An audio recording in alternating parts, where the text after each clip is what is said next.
আসসালামু আলাইকুম প্রিয় বন্ধুরা, চলে আসলাম সিরাজগঞ্জ জেলা শাহজাদপুর থানার উপজেলা, যেখানে সর্ববৃহত্তম টমেটোর আবাদ করা হয়।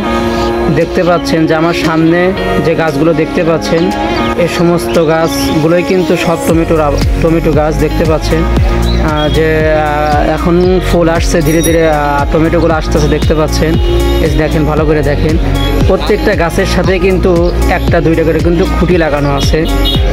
টমেটো গাছের প্রধান শক্তি হলো তার খুঁটি। এই খুঁটিগুলো না থাকলে একটা টমেটো গাছও ঠিক থাকবে না।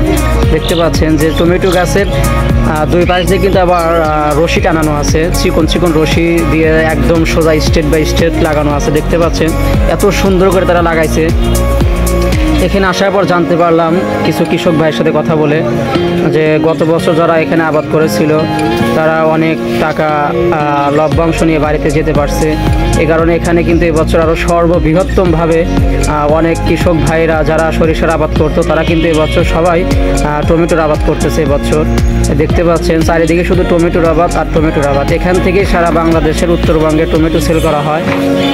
দেখতে পাচ্ছেন এই যে টমেটোর আবাদ, দেখেন টমেটো কিন্তু চলে আসছে অলরেডি আমাদের বাজারে। এখান থেকে সেল হইলে বাজারটা অনেক নিয়ন্ত্রণে চলে আসবে। দেখেন চারিপাশে কিন্তু শুধু টমেটোর আবাদ। দেখেন, ভালো করে দেখেন,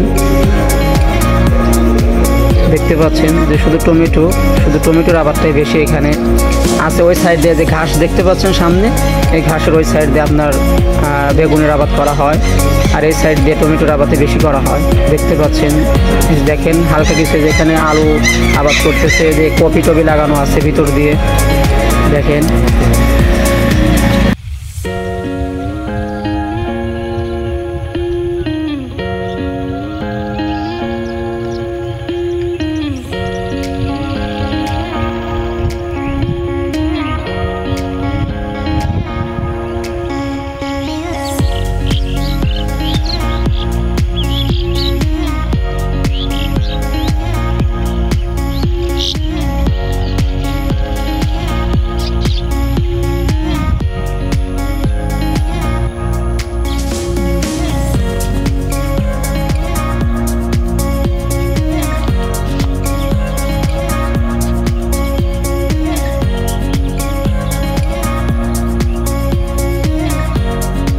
দেখেন তারপরে এখান দিয়ে যে শসার আবাদ করা হচ্ছে। দেখেন যে এই পাশ দিয়ে কিন্তু শসা লাগানো আছে, ও পাশ দিয়ে হালকা কিছু কফির আবাদ করা হয়।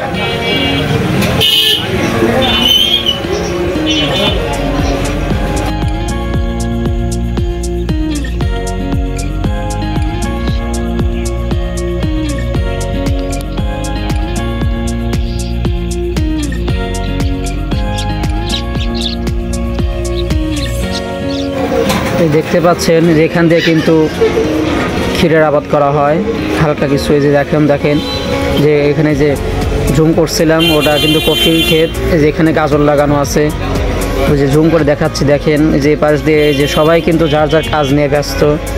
এই কাজটা করতে গেলে সব সময় এখানে পরিশ্রম করতেই হয়। সারাদিন এটা ওরা স্প্রে দিতেই হবে আপনাকে।